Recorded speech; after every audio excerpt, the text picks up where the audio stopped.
Η λιμνοθάλασσα του Χαλικιόπουλου ή αλλιώς Λαϊκός Λιμένας εδώ και πολλά χρόνια έχει σταματήσει να είναι ένας παράδεισος, καθώς η φρικτή κατάσταση στην οποία βρίσκεται, χάρη στην αλόγιστη εκμετάλλευσή της έχει στερήσει τα χαρακτηριστικά του παραδείσου.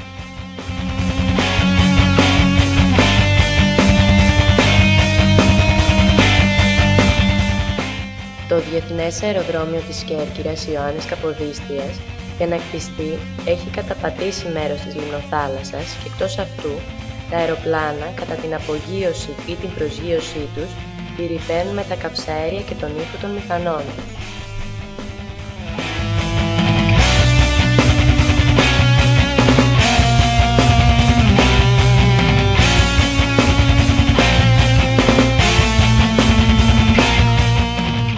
Σύμφωνα με παλαιότερα δημοσιεύματα εφημερίδων, το Εθνικό Αθλητικό Κέντρο της Κέρκυρας και τα διάφορα ξενοδοχεία μολύνουν την ανατολική περιοχή της λιμνοθάλασσας που βρίσκεται παράλληλα του αεροδρομίου.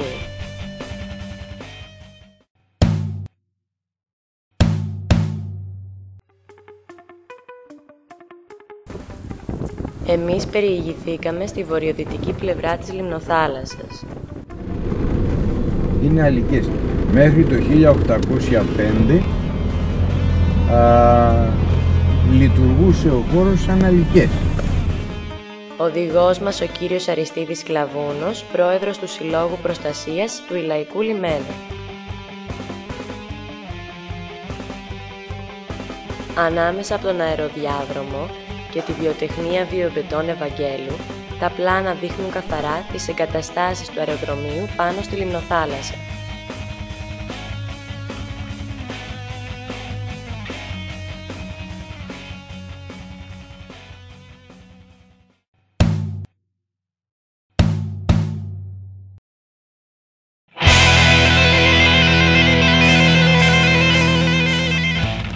Βιομπετών Ευαγγέλου αναγράφεται στο φορτηγό.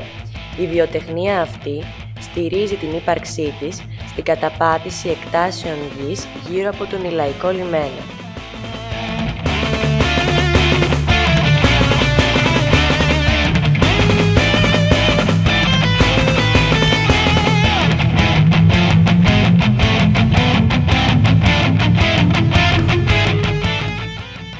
Παλιά αυτοκίνητα, μπάζα,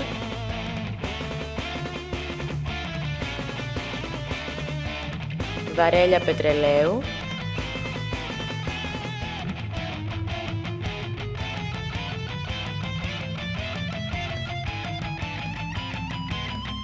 σπασμένα γυαλιά.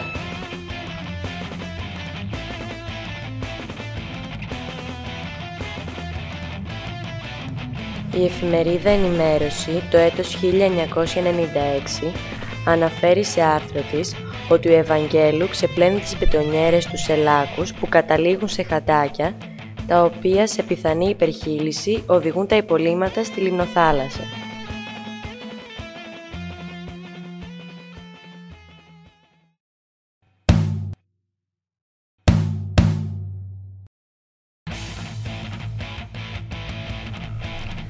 Δίπλα από τη βιοτεχνία του Ευαγγέλου αντικρίζει κανείς ένα πάρκινγκ αυτοκινήτων, το οποίο κάνει τη λιμνοθάλασσα να μην θυμίζει καθόλου υδροβιότοπο.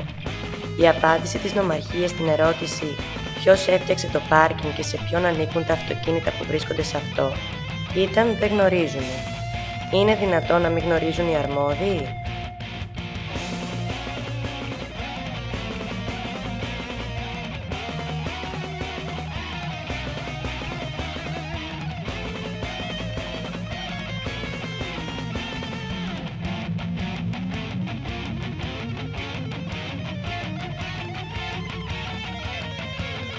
Και αυτή η περιοχή δείχνει την ίδια εικόνα εγκατάλειψης και καταστροφής του υδροβιότοπου.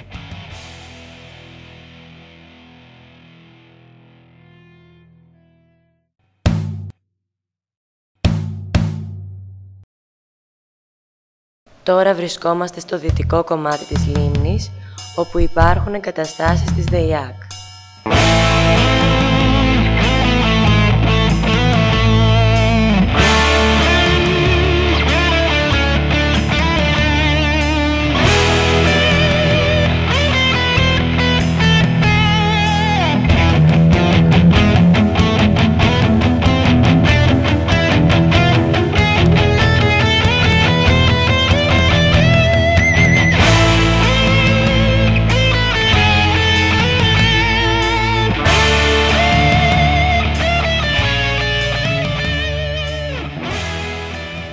Στο σημείο αυτό βλέπουμε τις εγκαταστάσεις της ΔΕΙΑΚ που βρίσκονται στο χώρο του υδροβιότοπου.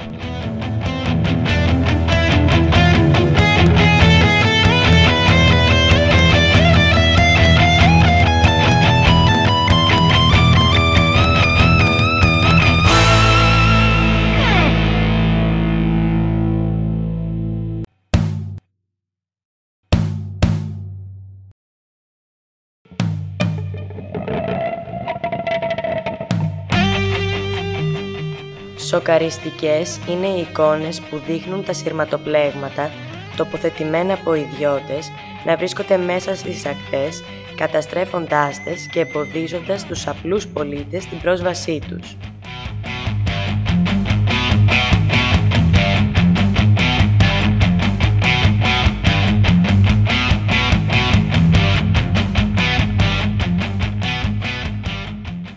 Για να αντιμετωπιστεί το πρόβλημα αυτό, χρειάζεται η βοήθεια της πολιτείας, η οποία εθελοτυφλεί, καθώς, σύμφωνα με την εφημερίδα Ενημέρωση, το 1996 πραγματοποιείται συνέλευση του τότε Νομαρχιακού Συμβουλίου, στο οποίο προτείνεται η λήψη μέτρων, τα οποία εγκρίνονται αφότου έχουν γίνει ειδικοί έλεγχοι.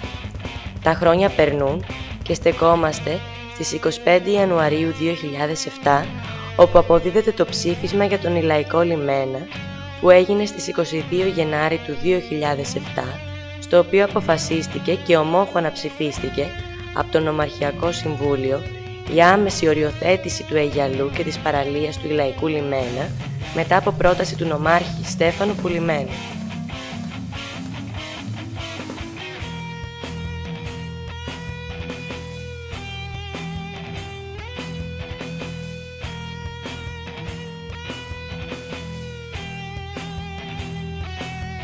Η λιμνοθάλασσα αργοπεθαίνει αφού, σύμφωνα με μελέτες, το 1973